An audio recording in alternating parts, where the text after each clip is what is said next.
A census taker once tried to test me. I ate his liver with some fava beans and a nice Chianti.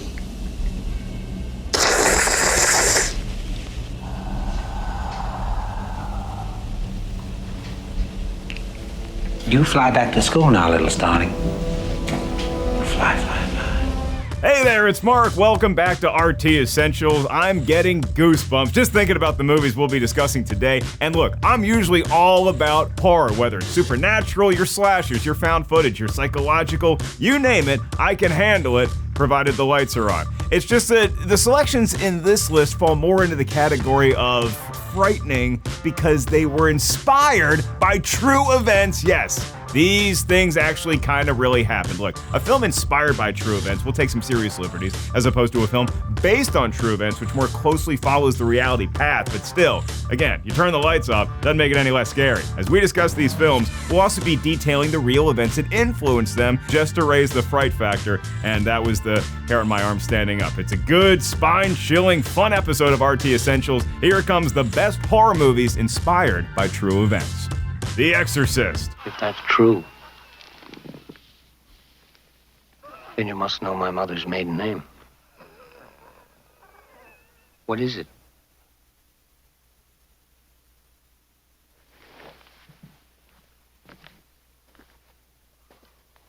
What is it?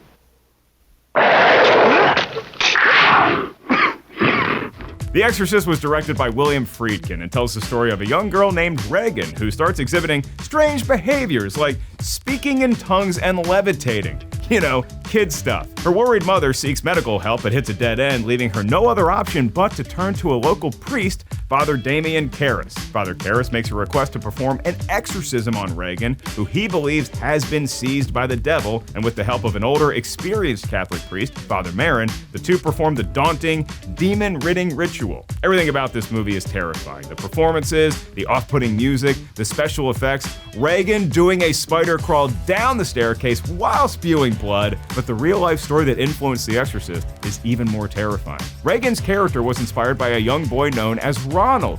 I see what you did there. Who went through dozens of exorcisms in the late 1940s after a series of disturbing events. Ronald's bed would suddenly shake, he'd hear strange scratching sounds coming from the walls and basement, and foul smells would fill his room. Much like the movie, Ronald's family turned to two Catholic priests who were granted permission to perform the exorcisms, and much like the movie, inexplicable events transpired during the rite, such as objects mysteriously flying across the room, strange scratches appearing on Ronald's body. The priest detailed these real-life events as they took place, and their notes served as the basis for author William Peter Blatty's best-selling novel of the same name. Blatty would eventually adapt his own novel into the Oscar-winning screenplay for The Exorcist. Begone! In the name of the Father, and of the Son, and of the Holy Spirit, by this sign of the Holy Cross of our Lord Jesus Christ, who lives and reigns with the Father and the Holy Spirit. Damien! This film is widely considered to be the scariest movie ever by movie lovers, pundits, experts, and the guy talking right now. And when we adjust for inflation, it's still the highest grossing R-rated movie of all time. I mean, you talk about casting a shadow that's very creepy, very long, very dark, and tends to spin its head. That's what The Exorcist has done. The Texas Chainsaw Massacre.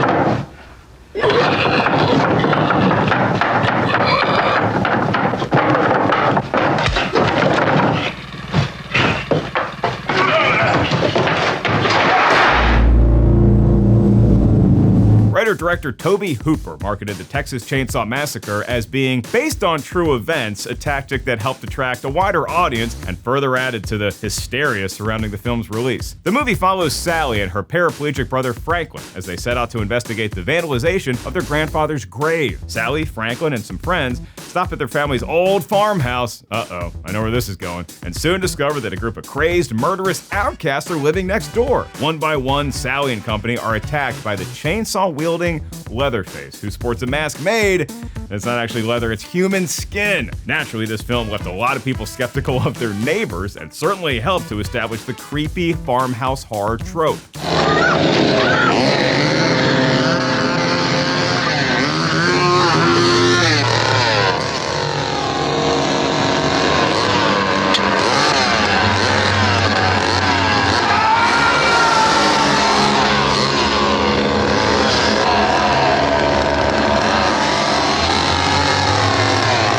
Hooper's marketing ploy left many viewers convinced that the film's contents were rooted in reality, but the Texas Chainsaw Massacre was only inspired by true events, like the murders committed by Elmer Wayne Henley and Dean Corll in Texas, and the accounts of one serial killer in particular named Ed Gein, also known as the Butcher of Plainfield. Gein's crimes were widely publicized in the 1950s after authorities discovered that he'd been exhuming corpses and using their bones and skin to create masks and other horrifying objects. In addition to Leatherface, Gein inspired many other characters in film and television, such as Norman Bates from Psycho and Buffalo Bill from Silence of the Lambs.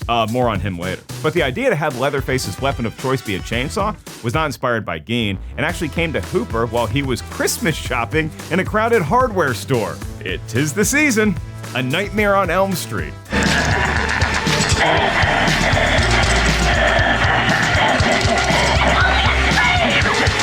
Come to Freddy.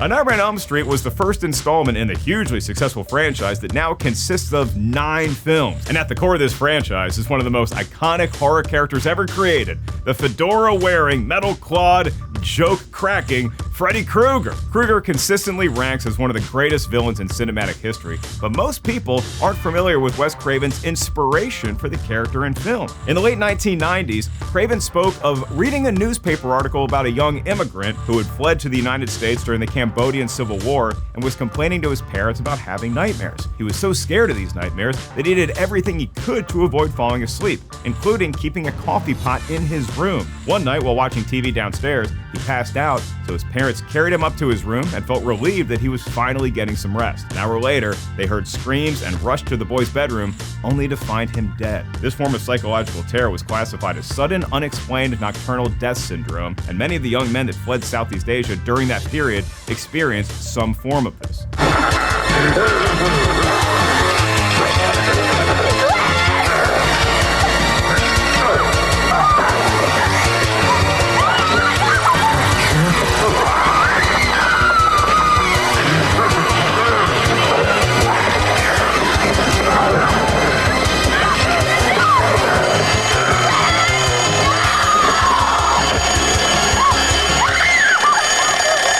So Craven took this story and combined it with his own experience of being bullied in school by a boy named, you guessed it, Fred Krueger, and this classic slasher film about a midnight mangler who preys on teenagers in their dreams was born. If nothing else, what a great PSA for anti-bullying. The Amityville Horror.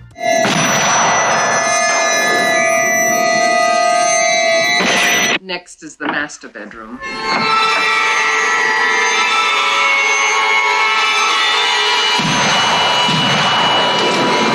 The Amityville Horror was directed by Stuart Rosenberg and is based on the 1977 Jay Anson book of the same name. It follows the Lutz family, who are terrorized by supernatural forces after moving into a new house in New York State, which also happens to be the site of a recent mass killing.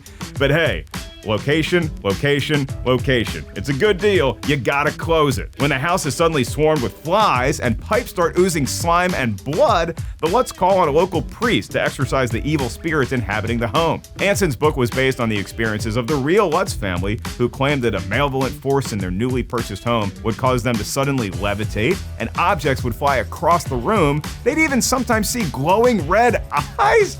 The Lutz family was so freaked out that they fled the home in the middle of the night, only weeks after moving in.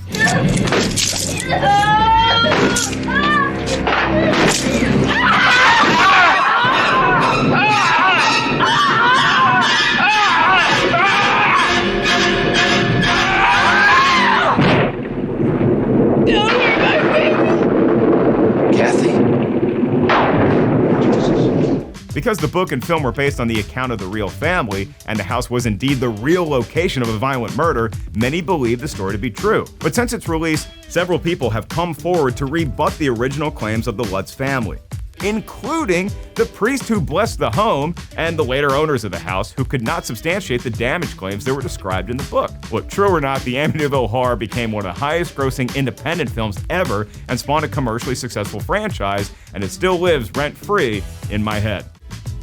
The Conjuring.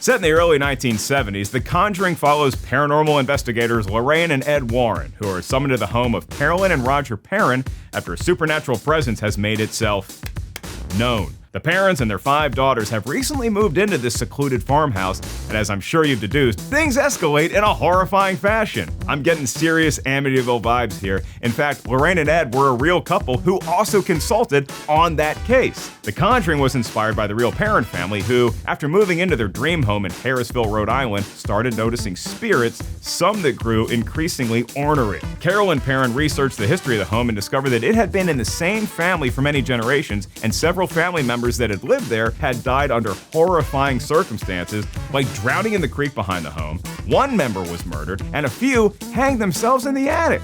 Chef's interpretores. Ed, the bitterness. Ed! Stop it! Understand this? We are now fighting for her soul! In the name of Jesus Christ, the saints and all the angels, I command you to reveal yourself!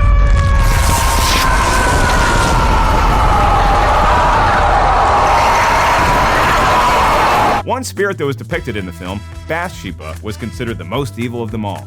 According to the real Andrea Perron, the eldest of the 5 Perron daughters, Bathsheba perceived herself to be the mistress of the house, and she resented the competition that her mother Carolyn posed for that position. Further investigations into the home's history revealed that a real person named Bathsheba did in fact live there in the mid-1800s, and she was believed to be a, drumroll please, Satanist. Though Andrea Perron has admitted that the film took some liberties, Lorraine Warren insists that the hauntings were real and that all the events depicted actually happened. Open water.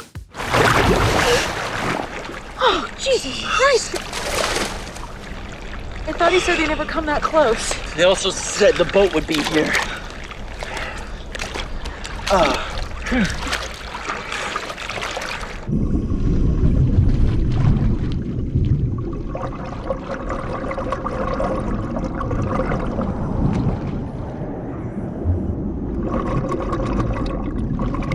Next up, we're taking a little break from the ghost-infested homes to discuss Open Water, the tale of Daniel and Susan, an American couple who embark on a tropical vacay ready for some serious scuba action. While on a group dive, they get left behind thanks to an incorrect head count. You had one job, count the heads, it's all you had to do. When Daniel and Susan resurface, they realize their boat has departed, and now they must survive the open waters with hungry sharks lurking just beneath them. The story was loosely based on a real married couple, Thomas and Eileen Lonergan, who were unintentionally abandoned while diving off the coast of Australia in 1998. Their absence went unnoticed for 2 days and was only realized when their belongings were discovered on the dive boat. A massive air and sea search ensued over the next few days, but neither Eileen or Thomas were ever found and are presumed dead.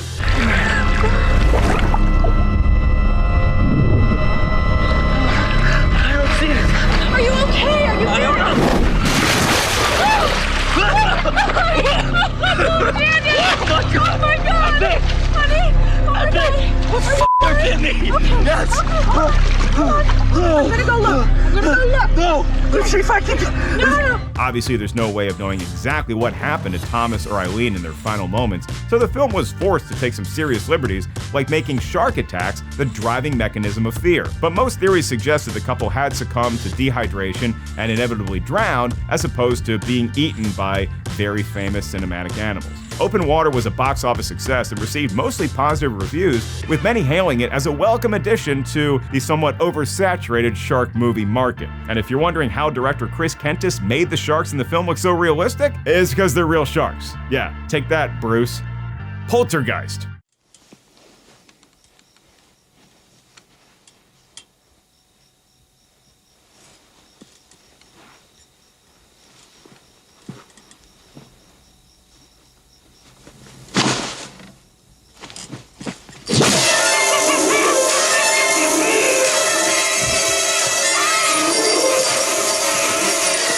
And just like that, we're back to possessed homes. Poltergeist was directed by Tobe Hooper, Remember? The Texas Chainsaw Massacre guy, the one who really hates Christmas shopping? Yeah, so this story was created by Steven Spielberg, who also co-wrote the script, and it focuses on the strange happenings that unfold at the Freelings family home. When ghosts start communicating through the TV set, and the friendly and playful spirits within the house get angry and abduct the youngest daughter, Carol, the Freelings must turn to a parapsychologist and eventually an exorcist for help. Spielberg originally intended for this film to be a sequel to Close Encounters of the Third Kind, but Hooper insisted they lean into the horror genre and they made it a ghost movie. But the story didn't just appear in a mound of mashed potatoes, it was based on the real tale of James and Lucille Herman from Long Island, New York, who reported strange activities such as bottle caps mysteriously popping off and bookshelves tipping over on their own. When authorities ruled out possible electrical disturbances, the Hermans were left with no other option but to ring a priest. Coincidentally, the Herman home was only 7 miles from the Amityville Horror House. You cannot make this stuff up. And they literally didn't.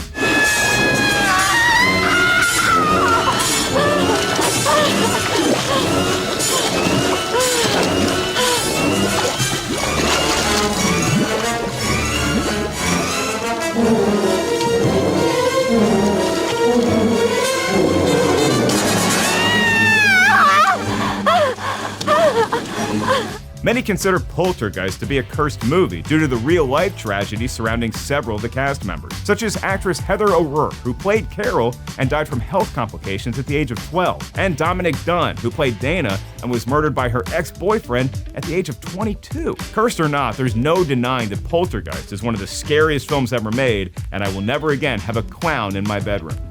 Scream.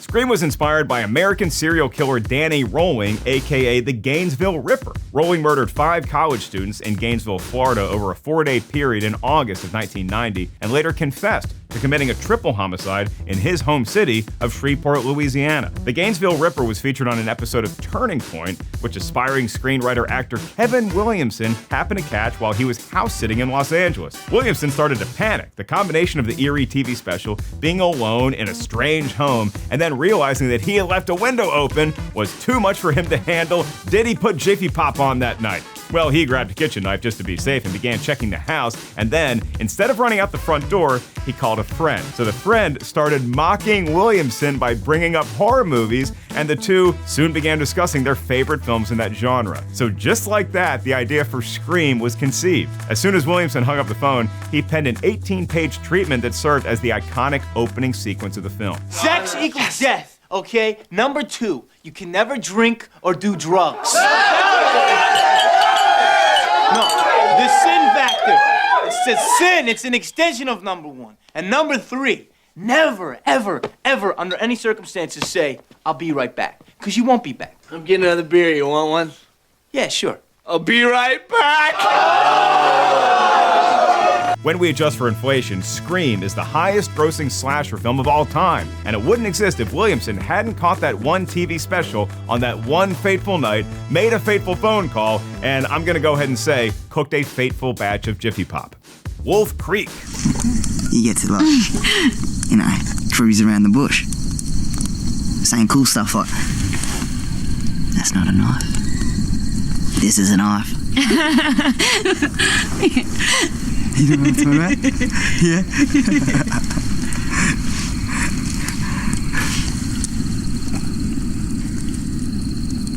Wolf Creek was directed and written by Greg McLean and follows 3 backpacker friends whose rickety car breaks down when you just don't want a car to break down. You see, they're stopped at Wolf Creek National Park in Western Australia. A mysterious bushman named Mick Taylor finds the group of friends and offers to tow them to his camp and repair their car. Wow, what a generous guy. I don't know about you, but Mick seems like someone you can count on. Oh wait, he takes everyone captive and starts torturing and killing them like clockwork? Yep, that was my other guess.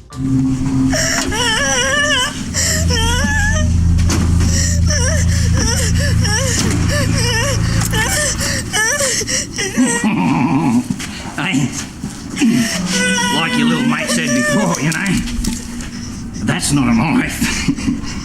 This is a knife. McClane was inspired by serial killer Ivan Milat, known as the Backpacker Murderer, who infamously captured, robbed, and murdered 2 men and 5 women in New South Wales between 1989 and 1992. McClane had originally drafted a straightforward slasher film, but ended up rewriting it after seeing media on Milat's killings. He wanted to create a villain that blended the archetypal Australian outbacker with more sadistic national figures. According to McClane, the film was meant to portray what it would be like to be stuck in an incredibly isolated place with the most evil character you can possibly imagine, who is also distinctly Australian. Well, McClane, if that was your intention, I'd say good on you, mate. The Silence of the Lambs. You still wake up sometimes, don't you?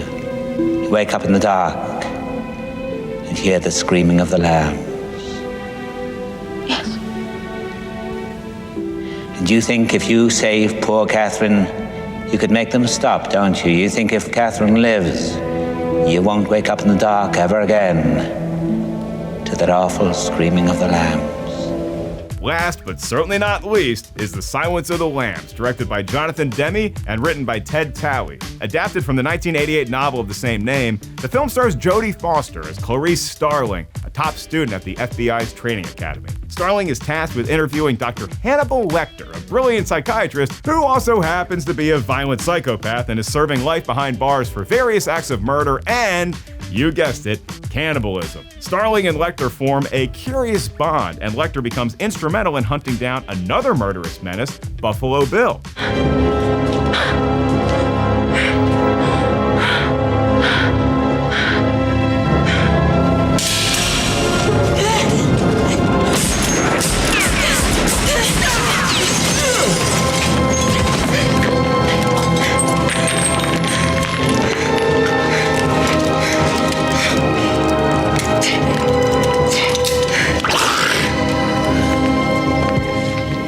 So as I mentioned earlier when discussing Leatherface, Ed Gein's creepy obsession with human skin had an influence on the characters in this movie. But Buffalo Bill actually shares similarities with a combination of serial killers that, in addition to Gein, included Ted Bundy, Jerry Brudos, and Gary Heidnik. Each of these killers had specific methods for luring, torturing, and murdering their victims. Additionally, the relationship between Starling and Lecter was influenced by the real-life interviews conducted between FBI agents and Ted Bundy in attempts to help them capture the Green River Killer. The FBI fully cooperated in the production of this film and saw it as a useful tool for recruiting more female agents. Silence of the Lambs is the only horror film to ever win the Oscar for Best Picture and is one of only 3 films to ever win all 5 major Academy Awards. If you haven't seen this one, I'd highly recommend trading out the popcorn for some fava beans and a nice Chianti.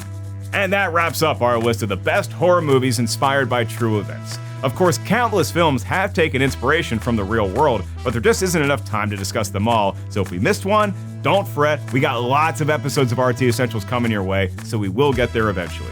Thanks for tuning in, I'm Mark Ellis, and I'll be right back. Oh no, I just did it to myself.